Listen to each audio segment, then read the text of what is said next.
Olá, meu nome é Amanda Gubalpeter, eu sou aluna do 5º semestre de Letras em Inglês na Faculdade Estácio, Polo Gravataí Centro RS, e hoje eu estou aqui para apresentar o PCC de Educação Especial. Esse trabalho nos trouxe a reflexão de como que é feita a educação especial hoje em dia, mas eu também acho importante, como a gente teve na cadeira, fazer uma retrospectiva da história de como a gente chegou no que é hoje, e obviamente aqui no trabalho a gente também vai falar sobre como que a gente pode melhorar, tá bom? Então, para começar, educação especial ela é voltada para alunos com deficiência, transtornos globais de desenvolvimento e com altas habilidades ou superdotação. Como que é a história dessa educação especial? Como que ela se deu? Inicialmente, na antiguidade, as crianças eram literalmente deixadas de lado, não só as crianças, os adultos, todas as idades, as pessoas com necessidades especiais eram deixadas de lado. Por vezes eram inclusive deixadas para morrer, só nesse sentido. A partir da Idade Média foi se passado para o sentido de escravidão e trabalho em igrejas. Posteriormente foi se passando para quase um tipo de caridade, cuidar dessas pessoas e o proteger e o ter cuidado pelo frágil. Era muito se levado no sentido de pessoas não úteis, o que a gente sabe que não é o caso. Hoje em dia, já na época contemporânea, nós tivemos centros e institutos que cuidavam dessas pessoas com necessidades. Isso se passou a acontecer lá por 1970, falando principalmente sobre o Brasil. Então, aí que começou a parte da segregação, porque educação especial não iniciou diretamente com a inclusão, ela passa por uma etapa, né? Então, começou com a segregação de juntar essas pessoas em institutos, como, por exemplo, o Institutos para Cegos. Com o passar do tempo foi se tendo a integração, que essas crianças foram trazidas para a escola, mas ainda em turmas separadas, turmas especiais. Tinha a turma normal, para crianças normais, e daí sim uma turma para os especiais. E aí sim, agora a inclusão, que as crianças, de acordo com lei, precisam estar nas turmas normais e inclusas em sala de aula. Daí tem toda a questão de currículo adaptado, aulas adaptadas, material, tudo da melhor forma para o aprendizado de cada um. Lembrando que nem toda criança com necessidades especiais tem as mesmas necessidades. Cada criança é uma criança, mesmo tendo o mesmo diagnóstico.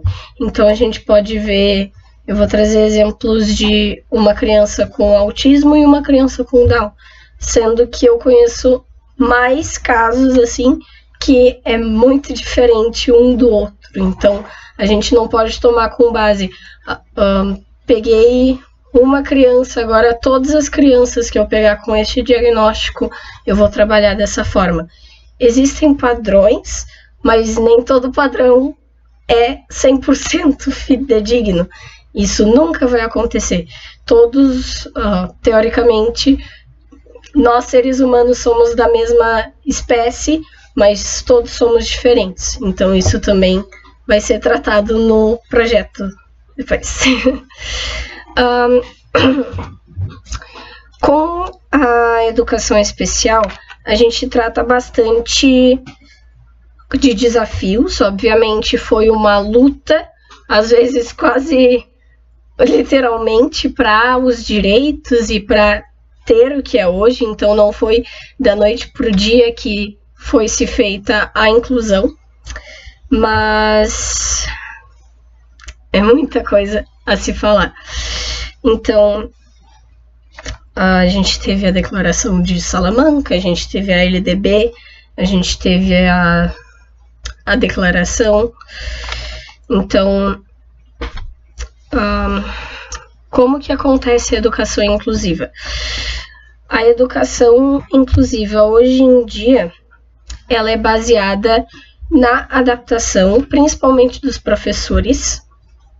Uma coisa que as duas mães que eu conversei me trouxeram, que educação inclusiva, para ela ser realizada, não necessariamente ela precisa de estudos para isso, não precisa de pessoas especializadas, mas sim pessoas interessadas, que nem sempre a pessoa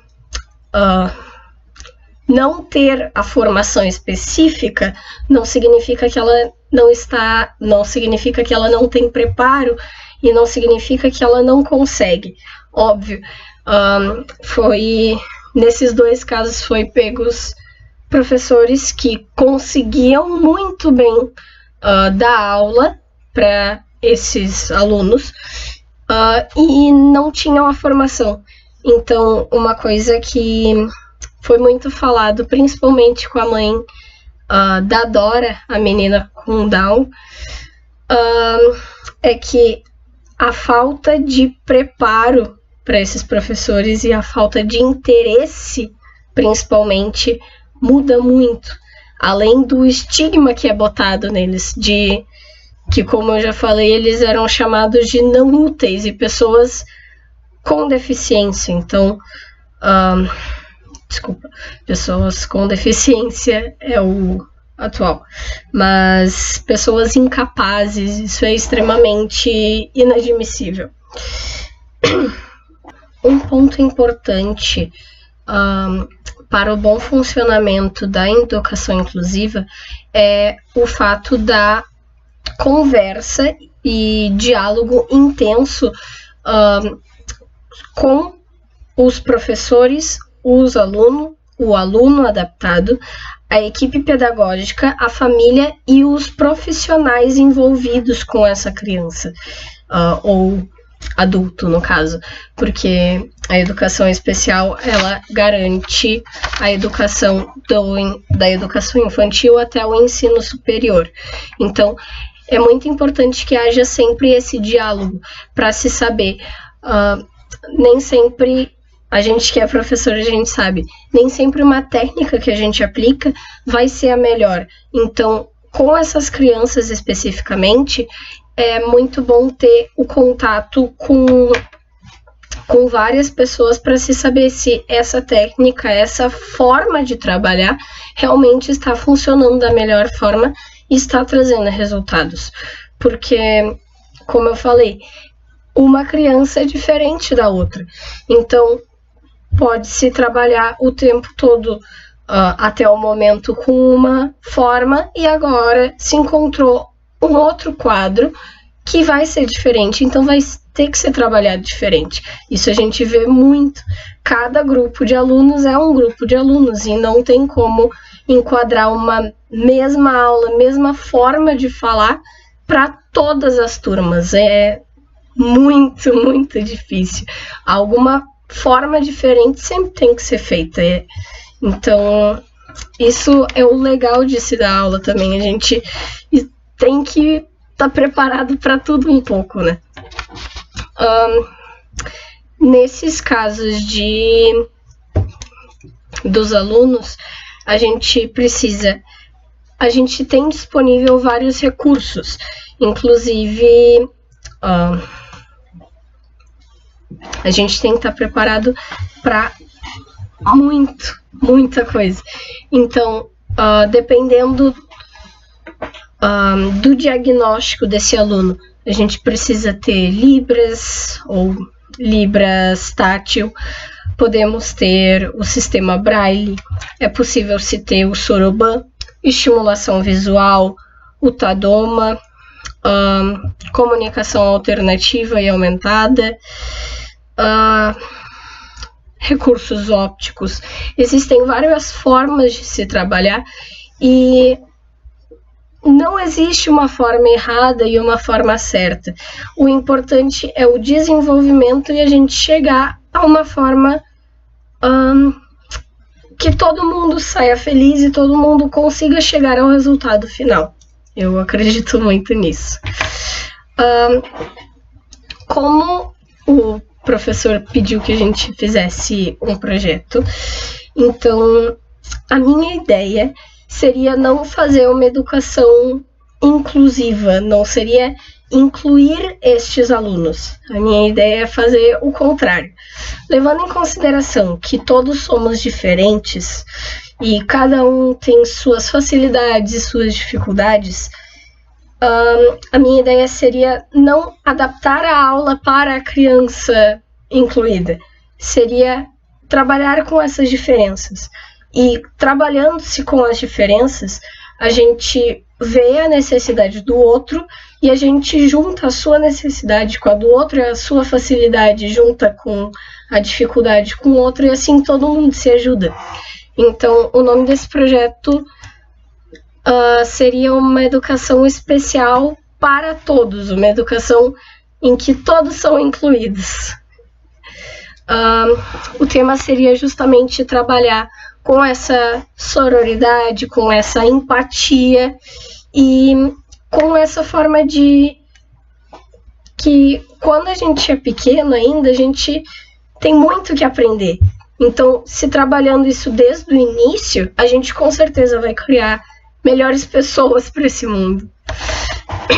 A ideia seria justamente criar para o ensino fundamental 1, primeiramente fazendo um teste ou em um ano, mas principalmente em um semestre, para visualizar como a turma se adapta, como será dado esse currículo, porque muitas coisas terão que ser mudadas, a gente tem que fazer vários projetos sobre como um pode ajudar o outro e assim por diante.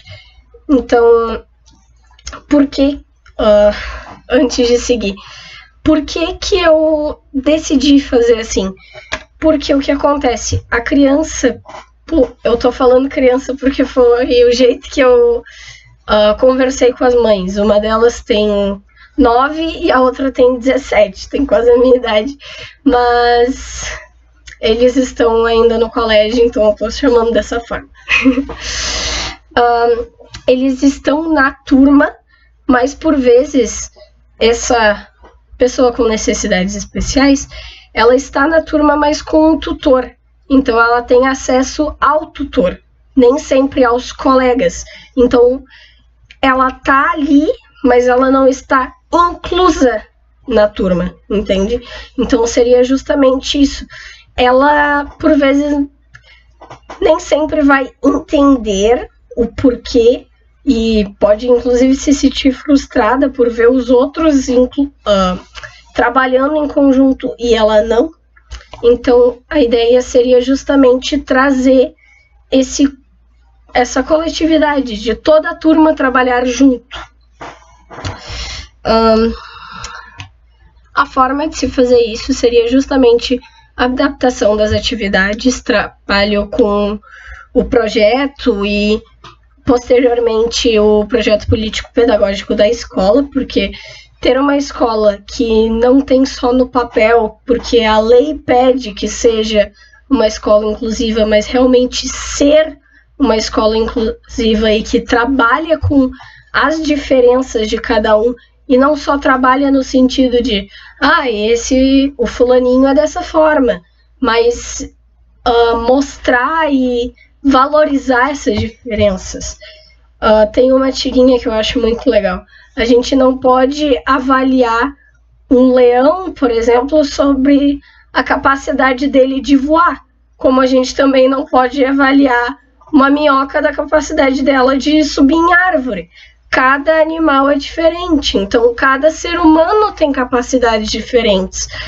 A gente sabe, a gente é um ser humano pensante, a gente evoluiu muito, mas cada pessoa é diferente. É dessa forma que a gente tem que pensar as nossas aulas e dessa forma que a gente tem que pensar nas turmas também e no aprendizado também. As coisas nem sempre acontecem de forma linear e tá tudo certo nisso. O importante é a gente chegar e o importante é todos conseguirem, cada um da sua maneira.